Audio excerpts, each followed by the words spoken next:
Kaya nga, sa ugali ng anak mo na, sa tingin mo ba, ikatutuwa niya kapag sinabi mo sa kanya na ikaw ang tunay ng ina? Ha? Baka sumbatan at sa inisang kapanyan. Alam ba ni Rosel na hindi na diba? Oh, 6 na. Oo. Alam niya, nabanggit Sama. sa akin ni Roman. At tinanggap niya at minahal niya si Sally na 6. parang kanya. Nervous na. Sama, kalambat mo. Si Baston. 6. Doon, 6 oh. Kaya sinabi niya, huwag mo na silang buwan.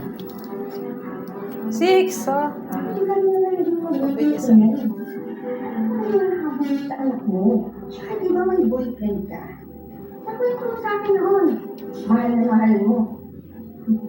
Kaya lang, hindi ka sure kung siya nga ang ama ng anak mo kasi popo ka. Kaya nga inabandon ng bata, hindi ba? Yung una nakailan si Lani. Ang asikasuhin mo eh. Yung jowa mo. Diba, di ba? Siya naman talaga ang mas mahalaga sa'yo, di ba?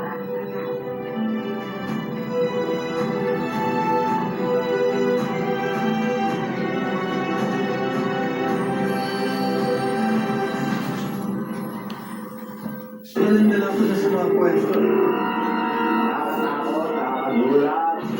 Maka-exciting po ng movie na ito. Grabe, parang kalahati ata ng movie na kagano'n ako nanonood. Ang din mga underlying messages na talagang may matututunan yung mga viewers. Napaka-intense ko ng pelikulang ito. Nakagawa kami ng ganito. Totoong nangyari.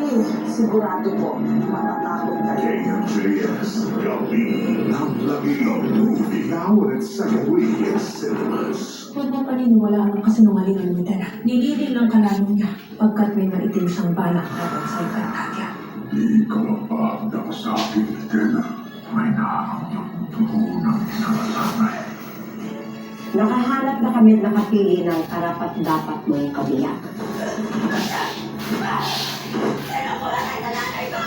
Magagawa ka ba?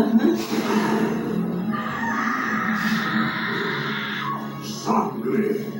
Back-to-back silver wins. Ang naiuwi sa